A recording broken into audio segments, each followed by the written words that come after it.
नमस्ते, जय हिंद साथियों। आप तमाम दोस्तों का आपके अपने YouTube चैनल सक्सेस प्लेटफॉर्म 2591 पे स्वागत है। दोस्तों, इस वीडियो में हम आरबीडी के सेट नंबर 16 के अंतर्गत जीके और जीएस के प्रश्न को सॉल्व करने वाले हैं। अगर आप इस चैनल पे पहली बार आए हैं तो चैनल को सब्सक्राइब करेंगे, वीडियो को लाइक करेंगे और अधिक से अधिक शेयर करने का प्रयास करेंगे और बेल आइकन को प्रेस करके ऑल नोटिफिकेशन को ऑन करना नहीं भूलें, ताकि जब भी साथियों कोई भी वीडियो अपलोड हो उसका नोटिफिकेशन सबसे पहले आप तक पहुंचे। रही बात बिहार एसएससी की सेट प्रैक्टिस की, तो यहाँ पे आरबीडी का सेट प्रैक्टिस कराया जा रहा है, जिसमें सेट नंबर 15 तक को डिस्कस किया जा चुका है और वीडियो भी अपलोड किया जा चुका है। अगर आपने उस वीडियो को मिस किया है तो सारे वीडियो इसी चैनल के प्लेलिस्ट में आपको एक साथ मिल जाएंगे। इसके अलावा प्लेटफॉर्म के वॉल्यूम 1 का सेट नंबर 11 तक सेट प्रैक्टिस हो चुका है, वो भी आपको प्लेलिस्ट में मिल जाएगा। इसके अलावा जो है प्लेटफॉर्म का वॉल्यूम 2 वह भी साथियों स्टार्ट हो चुका है और उसके वॉल्यूम 1 का वीडियो 2 दिन पहले अपलोड किया गया था। ठीक है, एक दिन पहले कह सकते हैं। तो अभी हम लोग सेट नंबर 16 की शुरुआत करते हैं पहले प्रश्न के साथ। पहला प्रश्न है, कोई वस्तु अपनी विरामावस्था या गतिमान अवस्था में होने वाले परिवर्तन का विरोध करती है, उनकी यह स्वाभाविक प्रवृत्ति डैश कहलाती है। देखिए, जब कोई वस्तु विराम अवस्था में रहेगी तो वह विराम अवस्था में ही रहना चाहेगी, सेम पोजीशन में, पोजीशन चेंज करना नहीं चाहेगी, उसका वह विरोध करेगी। और जब वह गति में रहेगी तो वह विराम में नहीं आना चाहेगी, वह उसका विरोध करेगी। यह न्यूटन का प्रथम नियम है, न्यूटन के गति का प्रथम नियम है और इसे जड़त्व का नियम जो है गैलीलियो ने कहा था। गैलीलियो के द्वारा ही इसे जड़त्व का नाम दिया गया था। ठीक है, अगला प्रश्न है प्रश्न संख्या 2। लोदी वंश की नींव निम्नलिखित में से किसके द्वारा रखी गई थी? देखिए, नींव रखने का मतलब संस्थापक से है, तो बहलोल लोदी ने लोदी वंश की स्थापना की थी 1451 ईस्वी में। अगला प्रश्न है प्रश्न संख्या 3। राज्यसभा से संबंधित संवैधानिक प्रावधानों के संदर्भ में निम्नलिखित में से कौन सा कथन सही है, कौन सा स्टेटमेंट सही है? भारत का प्रधानमंत्री राज्यसभा का पदेन अध्यक्ष होता है, गलत है। भारत का उपराष्ट्रपति राज्यसभा का पदेन अध्यक्ष होता है, option B number correct answer है। तो इसी को देखते हैं, आगे पढ़ने की कोई ज़रूरत नहीं है। रही बात साथियों राज्यसभा की, तो राज्यसभा क्या होता है? अस्थाई सदन होता है, अस्थाई सदन होता है। यह क्या होगा? कभी विघटित नहीं होगा, इसका पिक्चर नहीं होगा। इसके सदस्यों का कार्यकाल जो है, सदस्यों का कार्यकाल 6 वर्ष का होता है। वैसे तो 6 वर्ष का होता है, लेकिन प्रत्येक 2 वर्ष के बाद 1/3 यानी कि 1/3 सदस्य जो है क्या होते हैं? रिटायर होते हैं, सेवानिवृत्त लिखते हैं, सेवानिवृत्त होते हैं ना, रिटायर होते हैं। और राज्यसभा जो है, राज्यसभा के गठन का प्रावधान आर्टिकल 80 के माध्यम से किया गया है। राज्यसभा उच्च सदन होता है, राज्यसभा जो है वह आपका उच्च सदन होता है। तो निम्न सदन कौन होता है? लोकसभा निम्न सदन होता है। साथियों, बढ़ते हैं अगले प्रश्न की तरफ। प्रश्न संख्या 4, चौथे नंबर प्रश्न कह रहा है कि निम्नलिखित में से किस रासायनिक तत्व का परमाणु क्रमांक 10 है? 4 ऑप्शन दिए गए हैं, पूछा जा रहा है कि परमाणु क्रमांक 10 किसका है? तो नियॉन का परमाणु क्रमांक आपका 10 हो जाएगा, ऑप्शन नंबर बी यहाँ से करेक्ट आंसर बनेगा। इसके अलावा ऑप्शन नंबर ए में हीलियम, और इसकी परमाणु संख्या कितनी है? इसकी परमाणु क्रमांक आपका 2 है। इसके अलावा कार्बन का परमाणु क्रमांक 6 है और लिथियम का परमाणु क्रमांक 3 है। प्रश्न संख्या 5, 5वें नंबर प्रश्न में पूछा गया है कि संविधान अधिनियम डैश देखिए, यहाँ पे इसको एक साथ पढ़ लेंगे, है ना। संविधान संशोधन अधिनियम जो 100वां हुआ था 2015 में, है ना, उसके द्वारा भारत और किस पड़ोसी देश की सीमा को संशोधित किया गया था? तो इस 100वां संशोधन अधिनियम 2015 के द्वारा बांग्लादेश और भारत की जो है सीमा का, पड़ोसी देश की सीमा को संशोधित किया गया था। कहने का मतलब क्या है कि बांग्लादेश के भूभाग का, बांग्लादेश इसके भूभाग का यानी कि भूमि के कुछ टुकड़े का, है ना, भूभाग का क्या किया गया था? भारत से साझा किया गया था, है ना। अपने कुछ भूभाग को भारत और बांग्लादेश ने क्या किया था, साझा किया था। यही इस 100वां संशोधन अधिनियम, संविधान संशोधन अधिनियम 2015 के द्वारा इसमें संशोधित किया गया था। प्रश्न संख्या 6, विंचूडो नृत्य का संबंध, यह विंचूडो नृत्य जो है उसका संबंध निम्न में से मुख्यतः किस राज्य से है? तो यह आपको गुजरात में पड़ता है। ठीक है, यह विंचूडो नृत्य जो है वह गुजरात में होता है। गुजरात में डांडिया भी होता है, गरबा भी होता है, कई सारे नृत्य होते हैं। प्रश्न संख्या 1925 सॉरी। प्रश्न संख्या 7, 1925 में घटित हुआ निम्नलिखित में से कौन सा षड्यंत्र ट्रेन डकैती से संबंधित है? चूंकि ट्रेन डकैती या यहाँ पे क्या किया था, काकोरी षड्यंत्र इसका नाम था, है ना, काकोरी षड्यंत्र नाम था। और इसे जो है उत्तर प्रदेश सरकार के द्वारा इसका नाम चेंज करके क्या कर दिया गया था, Kakori train action, Kakori train action.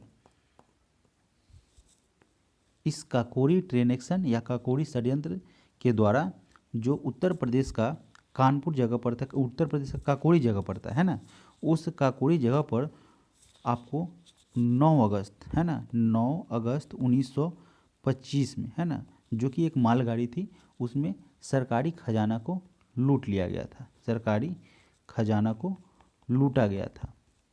और इसमें जो है मुख्य रूप से भागीदार तो वैसे तो कई लोग थे, लेकिन इसके मुख्य जो है सूत्रधार कहिए, अगुवा करने वाले, वह राम प्रसाद बिस्मिल, राजेंद्र लाहिड़ी और साथ ही साथ अशफाक उल्ला खां थे। अगला प्रश्न है प्रश्न संख्या 8। 8वें नंबर प्रश्न में कह रहा है कि Deepa Malik dash Rio Paralympic में पदक जीतने वाली भारत की पहली महिला पैरा एथलीट थी। तो यह जो है दीपा मलिक के द्वारा शॉटपुट में सिल्वर मेडल जीता गया। सबसे पहली बात, उन्होंने शॉटपुट में 2016 में, ठीक है, 2016 में इन्होंने शॉटपुट में भारत के लिए क्या जीता है, सिल्वर मेडल जीता है। और पैरा एथलीट वो होते हैं जिनको शरीर के किसी भी पार्ट से वो डैमेज होते हैं, उन्हीं को पैरा एथलीट कहते हैं। अगला प्रश्न है प्रश्न संख्या 9। ओलंपिक चार्टर के मौलिक सिद्धांत किसके द्वारा लिखित दस्तावेज पर आधारित है? प्रश्न को फिर से पढ़ेंगे। जो ओलंपिक चार्टर का जो मौलिक सिद्धांत है वह किसके द्वारा लिखित दस्तावेज पर आधारित है? तो यह जो है इस ओलंपिक चार्टर का जो मौलिक सिद्धांत है उसको पियरे डी कॉबेर्टिन के द्वारा क्या किया गया था, लिखा गया था, एक दस्तावेज तैयार किया गया था। तो इस दस्तावेज को तैयार किया गया था पियरे डी कॉबेर्टिन के द्वारा। ऑप्शन नंबर ए हमारा यहाँ से करेक्ट आंसर बनेगा। प्रश्न संख्या 10। अमेरिका की पहली महिला उपराष्ट्रपति कमला हैरिस का मूल परिवार भारत के किस राज्य से संबंधित है? देखिए, वैसे तो कमला हैरिस का जन्म जो है वह भारत के किसी राज्य में नहीं हुआ था, क्योंकि इनकी माता का संबंध जो है तमिलनाडु से था। इनकी माता का संबंध तमिलनाडु से था, इसी कारण जो है इन्हें भारतीय मूल का माना जाता है। तो ऑप्शन नंबर बी हमारा यहाँ से करेक्ट आंसर बनेगा। प्रश्न संख्या 11। निम्नलिखित कथनों में से कौन सा सही है? इसमें इस जो 4 स्टेटमेंट दिया गया है इसमें से कौन सा सही स्टेटमेंट है? तो सीधे आंसर पे चलते हैं। देखिए, एक फ्राइंग पैन एक अपारदर्शी वस्तु का एक उदाहरण है। अब साथियों फ्राइंग पैन रहेगा, है ना, पूछा रहा है कि इसमें से कौन सा सही है। तो फ्राइंग पैन जो हैगा उसके आर पार देख सकते हैं, पारदर्शी है, अपारदर्शी वस्तु का एक उदाहरण है, आर पार नहीं देख सकते हैं ना, तो सही बात है, ऑप्शन नंबर बी हो गया। प्रश्न संख्या 12। रचना दोआब निम्न में से किन 2 नदियों के बीच स्थित है? देखिए, यह रचना दोआब जो है वह रावी और चेनाब के नदी, ये 2 नदी है, उनके बीच जो है, देखिए दोआब होता क्या है, तो 2 नदी जो है यहाँ से मान लीजिए बह रही है और इसके बीच का जो क्षेत्र होता है, एरिया होता है, उसे ही दोआब के नाम से जानते हैं। 2 नदियों के बीच का जो क्षेत्र होता है ना, उसे ही दोआब के नाम से जाना जाता है। तो यह जो रेचना दोआब पड़ता है वह रावी और चेनाब नदी के मध्य में पड़ता है। ठीक है, चलिए बढ़ते हैं अगले प्रश्न की तरफ, प्रश्न संख्या 13 की तरफ।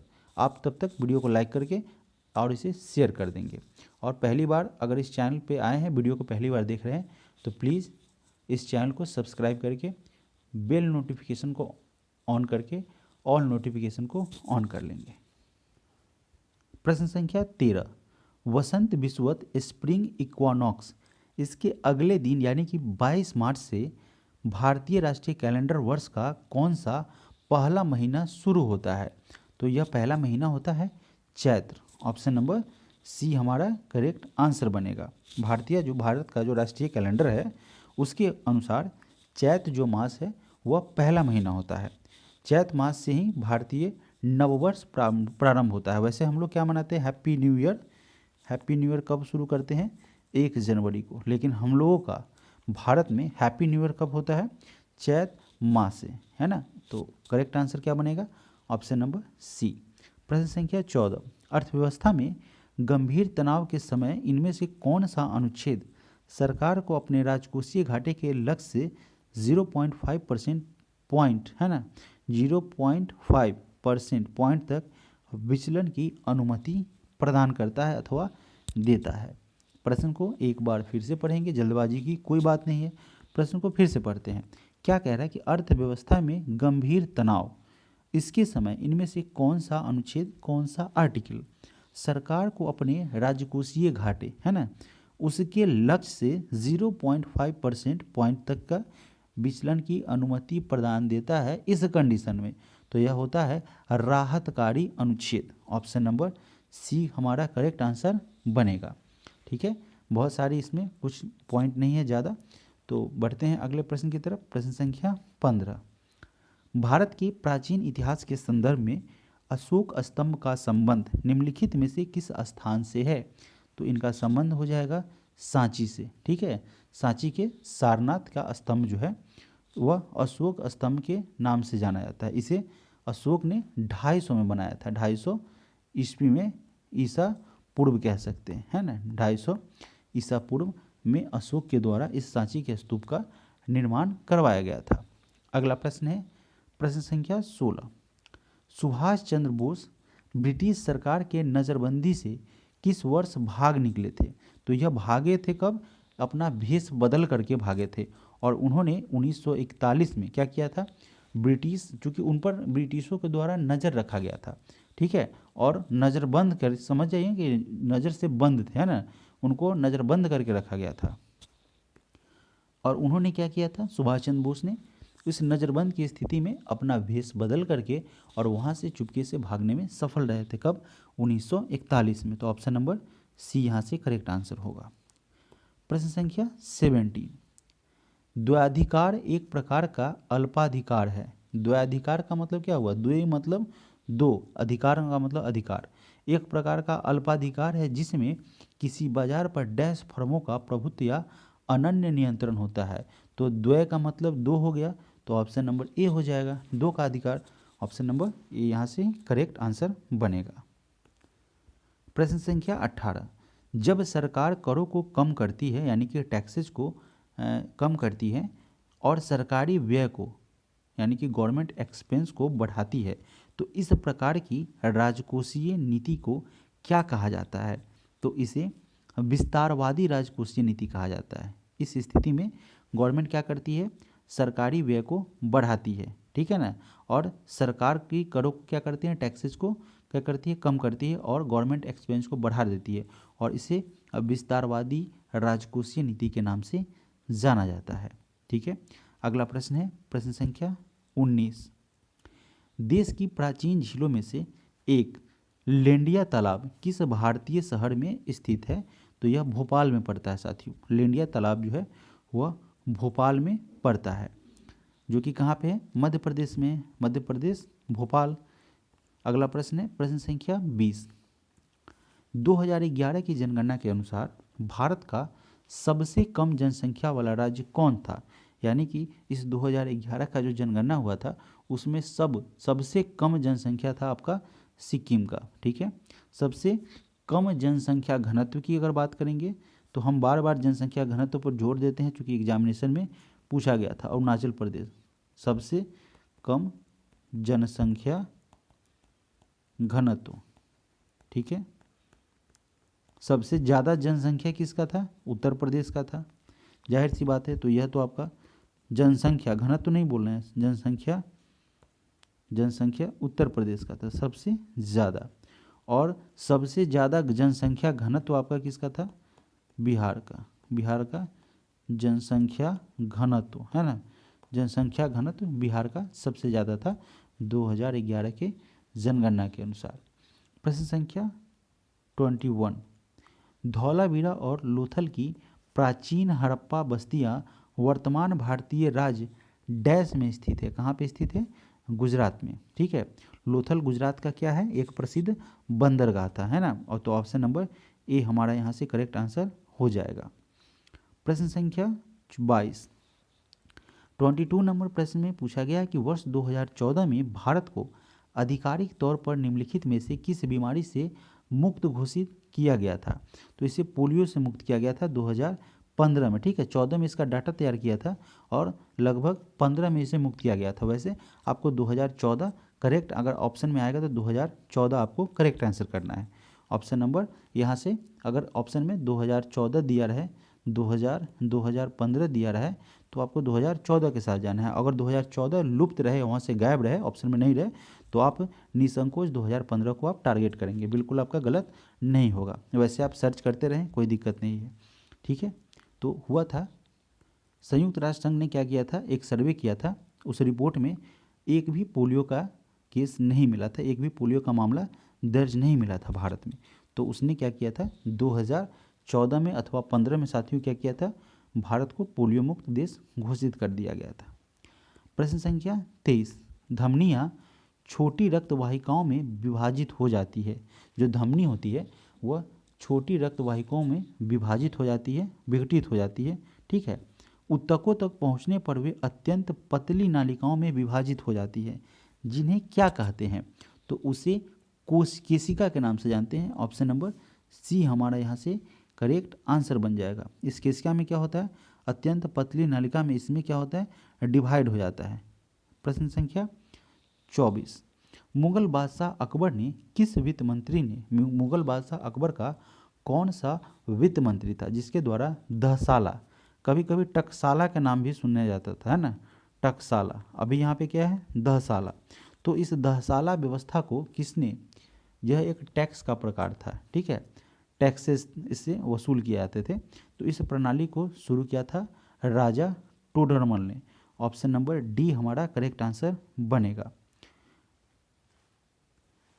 प्रश्न संख्या 25, दुर्योधन सिंह नेगी निम्नलिखित में से किस खेल से संबंधित हैं? उनका संबंध आपका मुक्केबाजी से है, वह मुक्केबाजी क्षेत्र से बिलोंग करते हैं। दुर्योधन सिंह नेगी जो है वह भारतीय मुक्केबाज खिलाड़ी हैं। उनके द्वारा प्रथम कॉमनवेल्थ गेम्स में रजत पदक, रजत बोले तो सिल्वर मेडल उन्होंने जीता था। प्रश्न संख्या 26, किस संविधान संशोधन के द्वारा रियासतों के पूर्व शासक की उपाधियों और विशेषाधिकारों को समाप्त कर दिया गया? तो यह था आपका कौन सा संविधान संशोधन अधिनियम? तो आपका हो जाएगा 26वां संविधान संशोधन। और इसके द्वारा जो है जो उपाधि था, है ना, रियासतों के पूर्व शासक की जो उपाधि थी, उस उपाधियों को निरस्त कर दिया गया, समाप्त कर दिया गया। और यह 26वां संविधान संशोधन 1971 में किया गया था। प्रश्न संख्या 27, किस महान यात्री ने the great Tang dynasty record on the western region नामक पुस्तक लिखी है? इस पुस्तक को ह्वेन-सांग के द्वारा लिखा गया। ऑप्शन नंबर ए हमारा करेक्ट आंसर बनेगा। ह्वेन-सांग कौन था? तो एक चीनी यात्री था। इसने अपनी भारत की यात्रा का जिक्र जो है उनके द्वारा एक लिखी पुस्तक, ठीक है, record on the western region नामक पुस्तक में इन्होंने की है। और ह्वेन-सांग को यात्रियों का राजकुमार भी कहा जाता था। इस ह्वेन-सांग ने भारत की यात्रा 15 वर्षों तक की थी और इसे यात्रियों का राजकुमार कहा जाता है। एग्जामिनेशन में प्रश्न पूछा हुआ है, प्रीवियस ईयर प्रश्न है। प्रश्न संख्या 28, निम्नलिखित में से कौन सा स्मारक उत्तर प्रदेश में स्थित नहीं है? तो यह साथियों अकॉर्डिंग टू ऑप्शन अगर हम जाएं तो अकबर का मकबरा है, शेख सलीम चिश्ती का मकबरा, इत्माउद्दौला का मकबरा, जहांगीर का मकबरा जो है साथियों वह आपका उत्तर प्रदेश में नहीं पड़ता है। ठीक है, यह उत्तर प्रदेश में नहीं पड़ता है। तो कहाँ पड़ता है? तो यह जो है आपका लाहौर के पाकिस्तान में पड़ता है। जहांगीर का मकबरा है वह लाहौर के पाकिस्तान में पड़ता है। वर्तमान के हिसाब से अगर बात करें तो यह लाहौर के पाकिस्तान, यानी कि पाकिस्तान के लाहौर हम कह सकते हैं, लाहौर का पाकिस्तान नहीं होगा, है ना, पाकिस्तान के लाहौर में पड़ता है। प्रश्न संख्या 29, द अल्केमिस्ट पुस्तक निम्नलिखित में से किसने लिखी है? इस पुस्तक को जो है वह पाउलो कोएलो के द्वारा लिखा गया है। ऑप्शन नंबर बी हमारा करेक्ट आंसर हो जाएगा। पाउलो कोएलो कौन थे? तो वे ब्राज़ील के प्रसिद्ध गायक तथा साथ ही साथ उपन्यासकार थे। इन्होंने 2014 में इस पुस्तक की रचना की थी या इस पुस्तक को लिखा था। प्रश्न संख्या 30, लोथल स्थल पर हड़प्पा सभ्यता के अवशेषों की खोज इनमें से किसने की थी? तो यह खोज किया गया था SR राव के द्वारा। ऑप्शन नंबर सी हमारा यहाँ से करेक्ट आंसर हो जाएगा। इस स्थल की खोज SR राव ने 1954 में की थी। ठीक है, 1954 से 1963 में यह इस क्षेत्र में लगे रहे थे। प्रश्न संख्या 31, गूगल द्वारा निर्मित कंप्यूटर को संगणना करने में कितना समय लगता है जो कि इसे क्वांटम सर्वोच्चता तक पहुंचने वाला सबसे तेज कंप्यूटर बनाता है? देखिए, गूगल क्या करता है, बहुत सारे डाटा को, है ना, बहुत ही अल्प समय में, जैसे कि अगर बात करें तो उसके द्वारा जो कि सब मिल के करेगा उससे, जैसे मान लीजिए प्रश्न को अगर फिर से पढ़ेंगे तो आपको समझ में आएगा। गूगल द्वारा जो एक निर्मित कंप्यूटर है इसकी गणना, ये अलग हो गया, इसके करने में कितना समय लगता है जो कि इसे क्वांटम सर्वोच्चता तक पहुंचने वाला सबसे तेज कंप्यूटर बनाता है?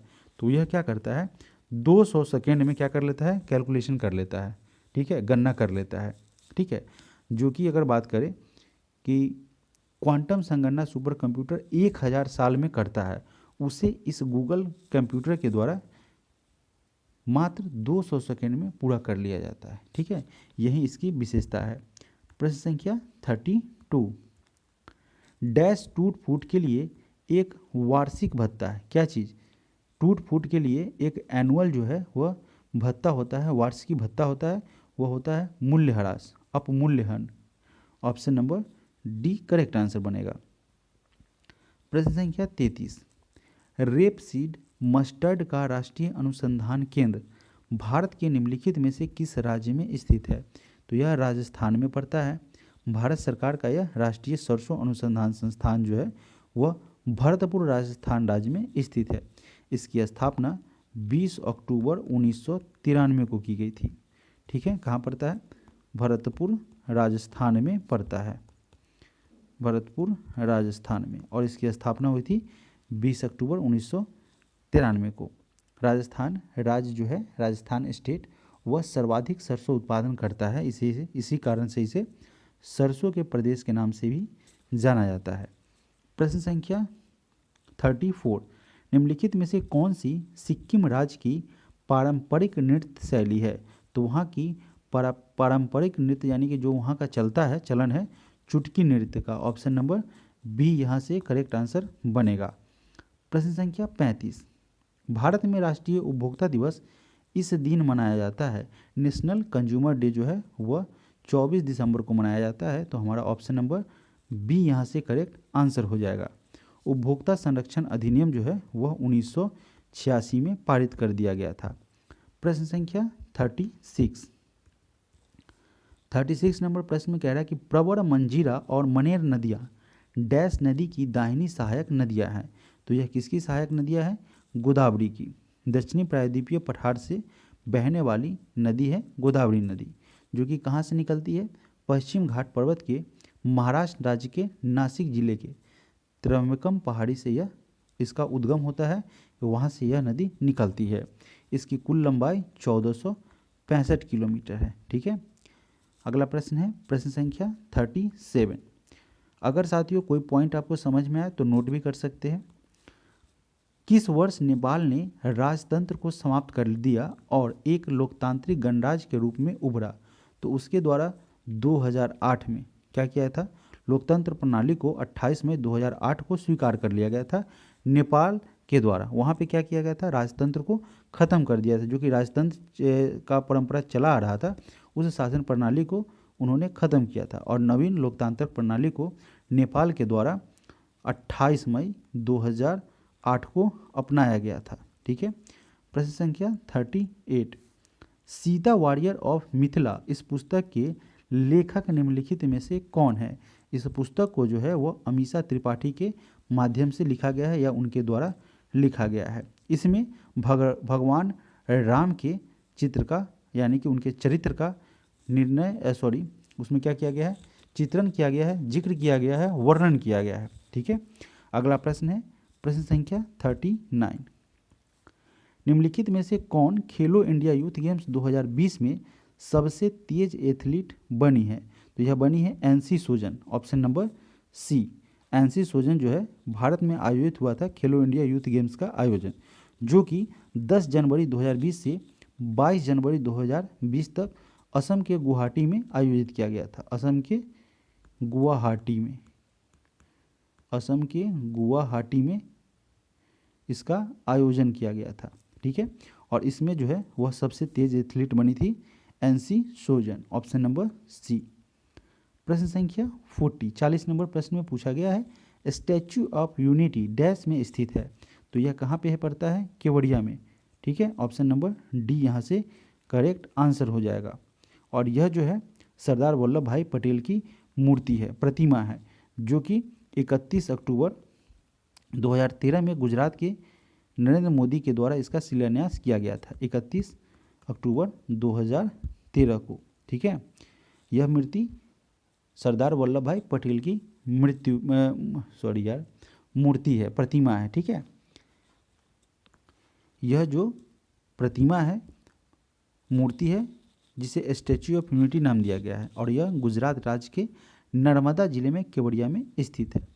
प्रश्न संख्या 41, प्रसिद्ध खेल हस्तियों के संदर्भ में निम्नलिखित में से कौन डच है। डच कौन सा है, तो यह है जोहान क्रूप, हॉलैंड के यह मूल निवासी हैं। 24 मार्च 2016 को स्पेन में 68 वर्ष की आयु में इनका डेथ हो गया था, मृत्यु हो गया था। और यह क्या है, इनका संबंध जो है वह हॉलैंड से है, तो यह डच है, डच से पूछा जा रहा था। और पीले ब्राज़ील के हैं, जैक कालिस साउथ अफ्रीका के हैं, डॉन ब्रैडमैन ऑस्ट्रेलिया के हैं। ठीक है, इतना तो आप जान ही रहे हैं, ऑस्ट्रेलिया के हैं डॉन ब्रैडमैन, जैक कालिस जो है वह साउथ अफ्रीका के हैं, और ये पेले जो हैं वह ब्राज़ील के प्रसिद्ध फुटबॉलर हैं। प्रश्न संख्या 42, विदेश मंत्री एस जयशंकर ने किस शहर में वाराणसी की तुलसी घाट बहाली परियोजना का शुभारंभ किया है।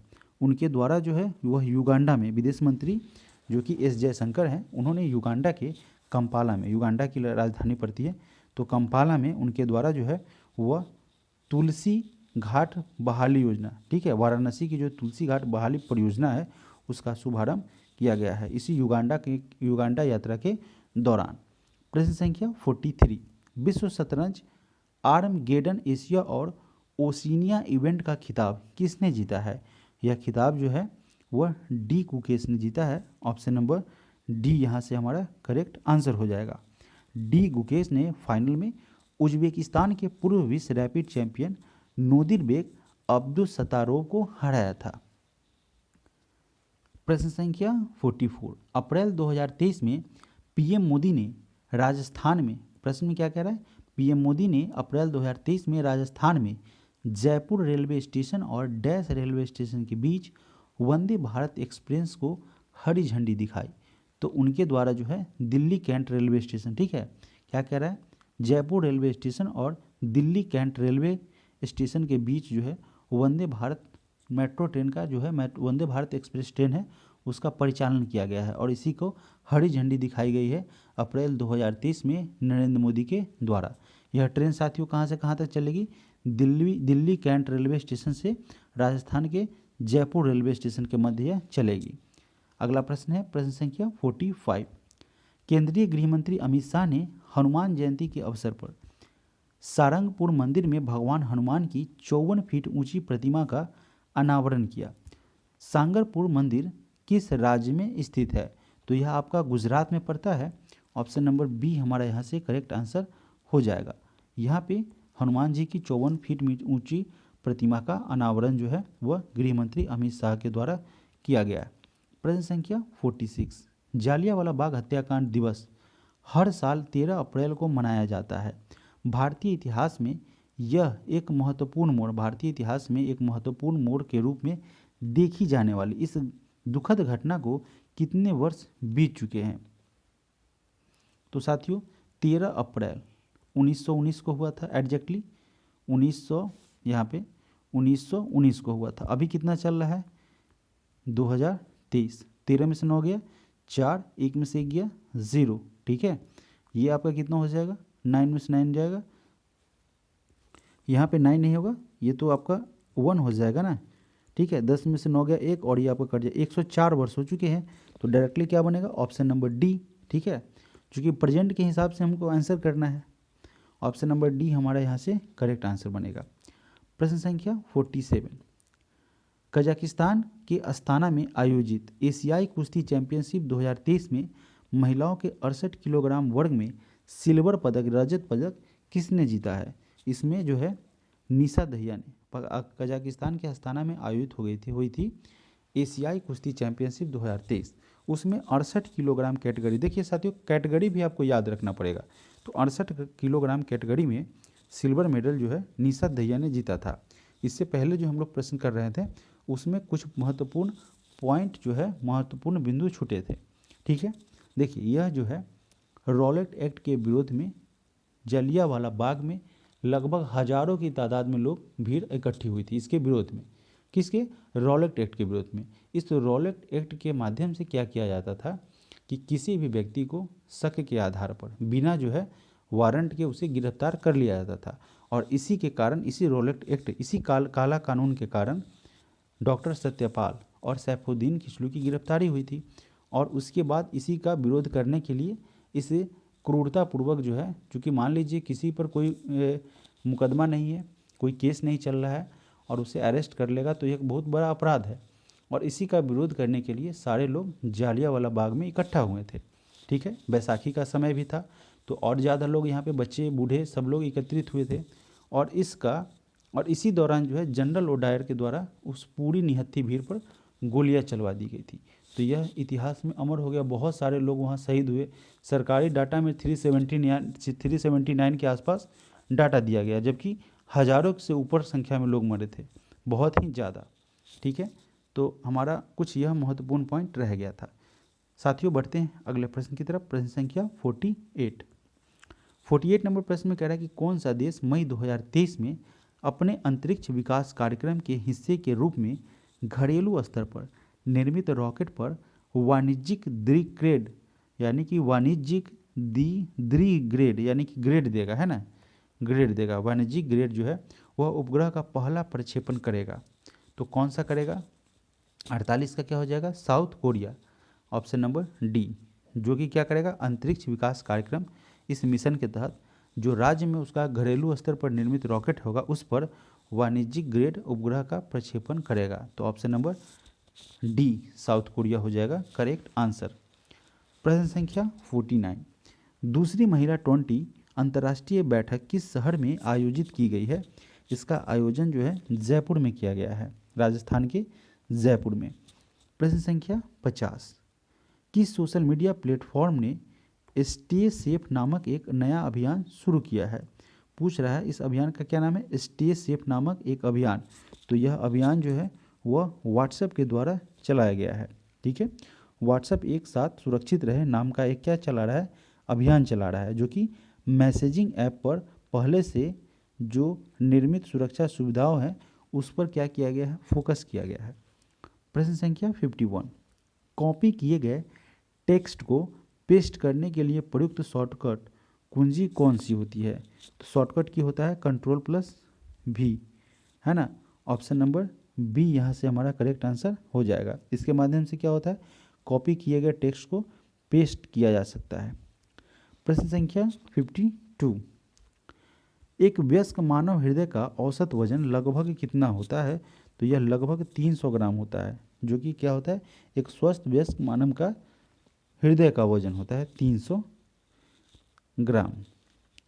प्रश्न संख्या 53, प्रोटोप्लाज्म शब्द किससे गढ़ा है? प्रोटोप्लाज्म जो है वह किसके द्वारा इस वर्ड का यूज किया गया है? तो इस शब्द को जो है जोहान एवेजिलिस पुरकिंजे ने। कुल मिला के अगर आपको पुरकिंजे याद रहता है तो आंसर करेक्ट बनेगा। ऑप्शन नंबर बी हमारा यहाँ से सही आंसर हो जाएगा। प्रोटोप्लाज्म शब्द पुरकिंजे के द्वारा गढ़ा गया है, इसका यूज किया गया है, इसका पहली बार प्रयोग किया गया है। प्रोटोप्लाज्म कोशिका की जीवित सामग्री होती है और यह मुख्य रूप से न्यूक्लिक अम्ल, प्रोटीन, लिपिड और कार्बोहाइड्रेट जैसे अणुओं से यह निर्मित होता है, बना होता है। प्रोटोप्लाज्म कोशिका झिल्ली से घिरा रहता है और कोशिका की खोज 1665 में रॉबर्ट हुक के द्वारा की गई थी। रॉबर्ट हुक ने किसकी खोज की थी? कोशिका की। और यह कौन सी कोशिका थी? मृत कोशिका से, मृत कोशिका थी। लेकिन जीवित कोशिका की अगर बात करें, जीवित ही हो गया है ना, सॉरी, जीवित कोशिका की अगर बात करें, जीवित कोशिका की खोज जो है वह किया गया था ल्यूवेनहॉक के द्वारा। ल्यूवेन, बार बार गलत हो रहा है ना, ल्यूवेनहॉक के द्वारा जो है वह जीवित कोशिका की खोज की गई थी। जीवित कोशिका की खोज की गई थी। जीवित कोशिका की खोज की गई थी। अगला प्रश्न है प्रश्न संख्या 54।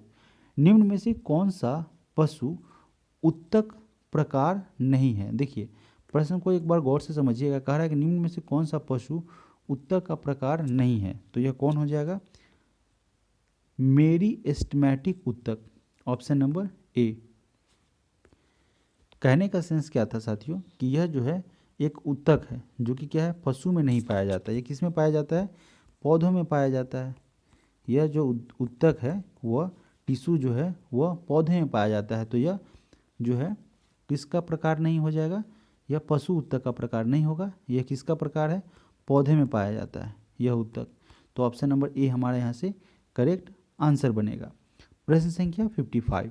इनमें से किसे आधुनिक वनस्पति विज्ञान का जनक माना जाता है? आधुनिक वनस्पति विज्ञान का जनक कार्ल लिनियस को माना जाता है।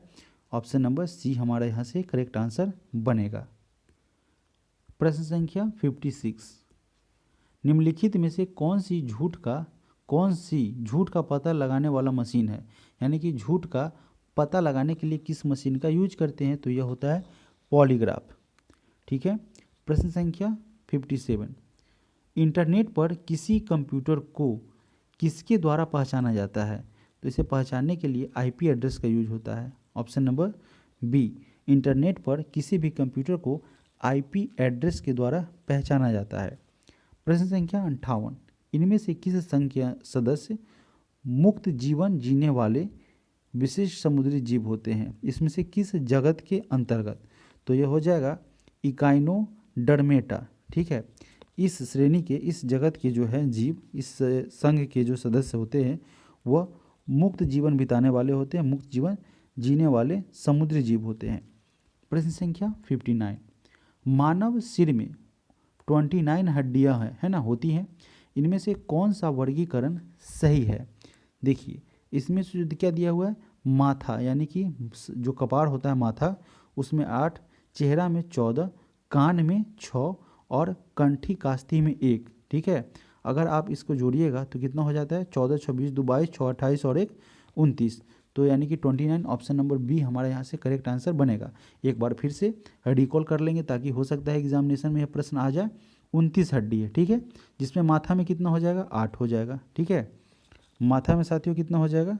माथा में 8 होगा। एक बार याद करते चलेंगे। ठीक है। माथा में 8 होगा, चेहरा में 14, यहाँ पे 12, इसमें नहीं, सी में नहीं साथियों, बी में होगा, है ना। माथा में 8, चेहरा में 14। ठीक है। तो यहाँ पे और कान में 6, कंठी कास्ती में 1। Option number B correct answer बना। प्रश्न संख्या 60। एक्सेल 2010 की एक शीट में कितने कॉलम होते हैं? तो कुल मिला के 16,384 कॉलम होते हैं एक्सेल के 2010 की एक शीट में। प्रश्न संख्या 61।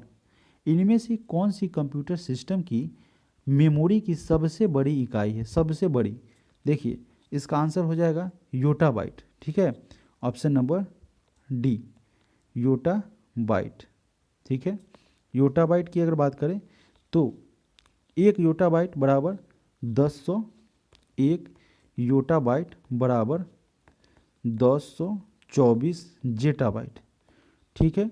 और 1 जेटाबाइट के बराबर 1024 एक्साबाइट, 1 एक्साबाइट के बराबर 1024 पेटाबाइट, फिर 1 पेटाबाइट के बराबर 224 टेराबाइट और 1 टेराबाइट के बराबर 224 गीगाबाइट। बढ़ते हैं अगले प्रश्न की तरफ। प्रश्न संख्या 62, वायु कोष का क्या कार्य होता है? इसका कार्य जो है वह गैसों के आदान प्रदान वाले स्थान पर एक सतह प्रदान करना इसका कार्य होता है वायु कोष का। Option number D correct answer हो गया। प्रश्न संख्या 63, डैश स्थिति आधारित F2S फॉर्म टू शॉप, इसका पूरा नाम होता है F2S farm to shop, trading platform है जो कि भारतीय किसानों को बिचौलियों के बिना अपनी उपज सीधे उपभोक्ताओं को बेचने में मदद करता है। किस माध्यम से? तो यह होता है मंडी ट्रेड्स। ऑप्शन नंबर बी, मंडी ट्रेड्स स्थित आधारित F2S जो कि फॉर्म टू शॉप है, ट्रेडिंग प्लेटफॉर्म है, ठीक है। एक ट्रेडिंग यानी कि व्यवसायिक प्लेटफॉर्म है, एक प्लेटफॉर्म है, एक मंच है जो कि इंडियन फार्मर्स को, जो कि मीडिएटर्स होते हैं, बिचौलिए होते हैं, उनके बिना अपनी उपज सीधे डायरेक्टली कस्टमर तक, कंज्यूमर तक बेचने का एक मदद करने वाला एक प्लेटफॉर्म है, एक साझा क्या है, एक मंच है, मंडी ट्रेड्स। ऑप्शन नंबर बी यहाँ से हमारा करेक्ट आंसर बनेगा, मंडी ट्रेड्स। प्रश्न संख्या 64, अक्टूबर 2018 में भारतीय वैज्ञानिकों ने किसानों के लिए विषैले कीटनाशकों से बचाव करने हेतु डैश नामक जेल विकसित किया है। इस विकसित का नाम है पॉलीओक्साइम। इस पॉलीओक्साइम जेल का विकास जो है वह 2018 में भारतीय वैज्ञानिकों के द्वारा किया गया था, जो कि विषैले कीटनाशकों से इसकी रक्षा करेगा। प्रश्न संख्या 65, डैश मांसाहारी पौधा नहीं है, इसमें से कौन जो है वह आपका मांसाहारी पौधा नहीं होगा? तो कॉर्क स्क्रू मांसाहारी हो जाएगा, संड्यूर आपका मांसाहारी है, टाइगर लिली की अगर बात करेंगे तो यह मांसाहारी पौधा नहीं है। यह फूल पीले रंग का है, होता है, इस फूल पर गहरे काले धब्बे होते हैं जो कि देखने में क्या होता है, टाइगर जानवर की तरह रहता है। टाइगर के जो उसका जो सरफेस होता है, जो उसका चितकबरा होता है पूरा बॉडी पे, उसके जैसा देखने में लगता है, इसलिए इस फूल को टाइगर लिली के नाम से जानते हैं और यह मांसाहारी पौधा नहीं होता है। तो ऑप्शन नंबर सी हमारा यहाँ से करेक्ट आंसर बनेगा। प्रश्न संख्या 66, जब प्रकाश प्रिज्म से गुजरता है तो कौन सा रंग सबसे कम विपतित होता है, कब से कम विचलित होता है? तो लाल जो है विचलन कम होगा क्योंकि उसका तरंग दैर्घ्य जो है वह सबसे ज़्यादा होगा, तो सबसे कम जो है विपतित होगा। ऑप्शन नंबर सी लाल, इसका तरंग दैर्घ्य जो है सबसे ज़्यादा होता है और सबसे अधिक विचलित बैगनी होता है, उसका तरंग दैर्घ्य जो है सबसे कम होता है, ठीक है। चलिए बढ़ते हैं अगले प्रश्न की तरफ। प्रश्न संख्या 67, कंप्यूटिंग के संदर्भ में एक स्पाइडर क्या है? स्पाइडर जो है एक प्रोग्राम है जो कि वेबसाइट का कैटलॉग तैयार करता है। ऑप्शन नंबर ए हमारा सीधे आंसर होगा और हम आगे बढ़ेंगे। प्रश्न संख्या 68, निम्नलिखित में से किस पादप समूह में फल के अंदर बीज मौजूद होते हैं? किस में फल के अंदर बीज होते हैं? तो यह हो जाएगा आपका आवृत बीजी। आवृत बीजी पादप समूह के अंदर जो है, जो फल के अंदर क्या होते हैं, बीज मौजूद होते हैं। प्रश्न संख्या 69, हेनरी बैकरेल, इनने इसमें से निम्नलिखित में से किसकी खोज की थी? हेनरी बैकरेल के द्वारा किसकी खोज की गई थी? तो उन्होंने रेडियोधर्मिता का सिद्धांत प्रतिपादित किया था, जिसमें एक अस्थिर परमाणु अपने नाभिक से आयनकारी विकिरण के रूप में ऊर्जा को फेंकता है। प्रश्न संख्या 70, आप पूर्व में खोले गए प्रोग्राम पर जाने के लिए, जो कि पहले से ऑलरेडी ओपन है, ठीक है, निम्नलिखित में से किस कीबोर्ड शॉर्टकट का उपयोग करेंगे? तो इसके लिए alt plus shift plus tab को अगर हम प्रेस करते हैं एक साथ तो क्या होगा, जो पहले से फाइल खुला हुआ है वह क्या हो जाएगा, ओपन हो जाएगा। तो ऑप्शन नंबर डी हमारा यहाँ से करेक्ट आंसर बन रहा है। प्रश्न संख्या 71, IPL 2020 में सर्वाधिक विकेट लेने के लिए पर्पल कैप किसने जीता था? तो 2020 की अगर बात करें तो 2020 में पर्पल कैप कगिसो रबादा को दिया गया था और 2021 में अगर आपसे पूछा तो 2021 में हर्षल पटेल को प्रदान किया गया था।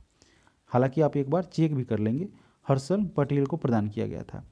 2022 की अगर बात करेंगे तो 2022 में यजुवेंद्र चहल को प्रदान किया गया था पर्पल कैप। पर्पल कैप जो है वो आईपीएल टूर्नामेंट में जो सबसे ज़्यादा विकेट लेते हैं उन्हें प्रदान किया जाता है। इसके अलावा 2023 में अगर बात करेंगे तो 2023 में मोहम्मद शमी को दिया गया था, मोहम्मद शमी को पर्पल कैप मिला था।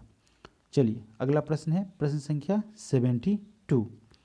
72 नंबर प्रश्न में कह रहा है कि अंतिम पृथ्वी शिखर सम्मेलन कहाँ आयोजित किया गया था। इसका आयोजन जो है वह ब्राज़ील के रियो डी जेनेरियो में हुआ था। ठीक है, ऑप्शन नंबर बी यहाँ से हमारा करेक्ट आंसर बनेगा।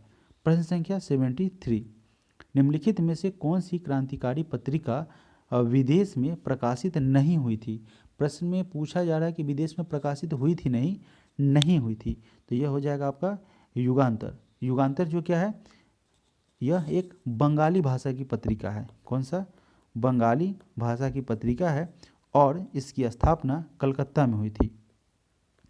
इसकी स्थापना कलकत्ता में 1906 में वारिंद्र कुमार घोष के द्वारा किया गया था। वारिंद्र कुमार घोष के द्वारा इसकी स्थापना की गई थी।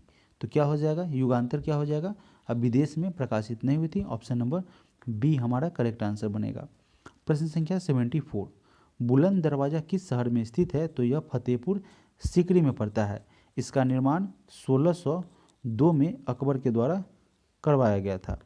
अकबर ने इसका निर्माण 1602 में करवाया था और यह स्मारक विश्व का सबसे बड़ा प्रवेश द्वार है। सबसे बड़ा प्रवेश द्वार किसका? वर्ल्ड लेवल पर, यानी कि विश्व का सबसे बड़ा यह प्रवेश द्वार है फतेहपुर सीकरी, जिसका निर्माण 1602 में अकबर के द्वारा करवाया गया था। प्रश्न संख्या 75 निम्नलिखित में से कौन सा माइक्रोसॉफ्ट ऑफिस 2019 पैकेज का हिस्सा नहीं है। कौन सा नहीं है? तो यह हो जाएगा keynote. Option number D, keynote Microsoft office 2019 package का हिस्सा नहीं है। प्रश्न संख्या 76 निम्नलिखित में से किस भाषा को भारत की अनुसूचित भाषा का दर्जा प्राप्त नहीं है। देखिए, मैथिली, डोगरी, नेपाली, इसको अनुसूचित भाषा का दर्जा प्राप्त है, जबकि गढ़वाली की अगर बात करें तो यह भारत की अनुसूचित भाषा का दर्जा प्राप्त होने वाला लैंग्वेज नहीं है, यानी कि भाषा नहीं है। प्रश्न संख्या 77 निम्नलिखित में से कौन सा आश्रम महात्मा गांधी के द्वारा स्थापित नहीं किया गया था। तो यह हो जाएगा पवनार आश्रम। ठीक है, पवनार आश्रम महात्मा गांधी इनके द्वारा स्थापित नहीं हुआ था। यह महाराष्ट्र में वर्धा जिले में धाम नदी के तट पर स्थित है। प्रश्न संख्या 78 पक्षियों की इनमें से कौन सी प्रजाति गंभीर रूप से लुप्त प्राय है। ठीक है, तो यह हो जाएगा आपका great Indian bustard. Option number A, यह राजस्थान राज्य का पक्षी है। ग्रेट इंडियन बस्टर्ड जो है वह राजस्थान राज्य का यह पक्षी है। इस पक्षी को एक अन्य नाम से जानते हैं जिसका नाम होता है गोडावन। इस पक्षी को गोडावन के नाम से भी जाना जाता है। प्रश्न संख्या 79 भारत में सर्वप्रथम कम्युनिस्ट सरकार किस राज्य में बनी थी। तो सबसे पहले कम्युनिस्ट सरकार जो है वह केरल में बनी थी। ठीक है, ऑप्शन नंबर सी 26 दिसंबर 1925 को कानपुर में, ठीक है, कानपुर में इसकी स्थापना की गई थी। 1925 में कानपुर में स्थापना की गई थी और इसकी स्थापना की थी एम.एन. राय ने। एम.एन. रॉय के द्वारा इसकी स्थापना की गई थी। प्रश्न संख्या 80 सार्क का विस्तृत रूप क्या है। सार्क का पूर्ण रूप की अगर बात करेंगे तो उसका पूरा नाम है South Asian Association for Regional Corporation. Option number B इसका करेक्ट आंसर बनेगा। सार्क की स्थापना 8 दिसंबर 1985 को की गई थी। 8 दिसंबर 1985 को ढाका में की गई थी। ठीक है, और इसका हेडक्वार्टर यानी कि मुख्यालय काठमांडू में है। इसका मुख्यालय जो है वह काठमांडू में स्थित है। प्रश्न संख्या 81 एक्सपोर्ट इंपोर्ट यानी कि एग्जिम बैंक कहते हैं, export import bank of India, इसकी स्थापना किस वर्ष की गई थी। एग्जिम बैंक की स्थापना 1982 में की गई थी। ठीक है, और इसका हेडक्वार्टर कहाँ पड़ता है? हेडक्वार्टर मुंबई में है। ठीक है, इसका हेडक्वार्टर मुंबई में है। प्रश्न संख्या 82, प्रख्यात नृत्यांगना प्रतिभा प्रहलाद किस नृत्य शैली से संबंधित है? यह एक नृत्यांगना है जिसका नाम है प्रतिभा प्रहलाद। पूछा गया है कि इनका संबंध किस नृत्य शैली से, कौन सा नृत्य करती है? तो यह है, इनका संबंध कथकली से है। ऑप्शन नंबर बी हमारा यहाँ से, सॉरी साथियों, भरतनाट्यम से इनका संबंध है। ठीक है, इनका संबंध जो है वह भरतनाट्यम से, मिस कर गए थे इसके लिए सॉरी, भरतनाट्यम से इनका संबंध है। अगला प्रश्न है प्रश्न संख्या 83 निम्नलिखित में से कौन क्रांतिकारी संगठन अनुशीलन समिति से संबंधित नहीं है? किसका संबंध अनुशीलन समिति से नहीं है? तो लाजेंद्र लाहिड़ी, इनका संबंध अनुशीलन समिति से नहीं है, जबकि बारिंद्र कुमार घोष, बंकिम चंद्र और जतिननाथ मुखर्जी के द्वारा अनुशीलन समिति की क्या की गई थी? गठन की गई थी, स्थापना की गई थी। प्रश्न संख्या 84, भारतीय रिजर्व बैंक का मुख्यालय कहाँ स्थित है? आप सभी जानते हैं आरबीआई का मुख्यालय पड़ता है मुंबई में। इसकी स्थापना 1 अप्रैल 1935 को की गई थी और इसके वर्तमान गवर्नर शक्तिकांत दास हैं। शक्तिकांत दास है। यह जो है बैंकों का बैंक है। प्रश्न संख्या 85 नंबर प्रश्न में साथियों पूछा गया है कि अक्टूबर 2020 तक प्राप्त जानकारी के अनुसार भारतीय प्रतिभूति एवं विनिमय बोर्ड, जिसको सेबी कहते हैं, security exchange board of India, है ना, इसके चेयरमैन कौन बने हैं? तो इनके चेयरमैन के पद पर अजय त्यागी को, ठीक है, अक्टूबर 2020 तक क्या हुआ था, इनकी भारतीय प्रतिभूति यानी सेबी के चेयरमैन कौन बने थे? अजय त्यागी थे, नियुक्त थे 2020 तक का जो डाटा है उसके अनुसार से। तो ऑप्शन नंबर ए हमारे यहाँ से करेक्ट हो जाएगा। इस तरीके से साथियों हम लोगों ने सेट नंबर 16 को कंप्लीट किया है। अब हम आपसे मिलेंगे अगले वीडियो में जिसमें सेट नंबर 17 को कंप्लीट किया जाएगा। तो आप इस वीडियो को कंप्लीट देखेंगे आशा करते हैं, और इसके अलावा इस चैनल को सब्सक्राइब करके, वीडियो को लाइक करके और इसे आप शेयर भी करेंगे अपने ग्रुप में, ताकि जो भी अभ्यर्थी बिहार एसएससी की तैयारी में जुटे हैं उनको हमारे माध्यम से, आपके माध्यम से सहयोग प्राप्त हो सके। तो आप सभी लोगों का एक बार फिर से बहुत बहुत धन्यवाद।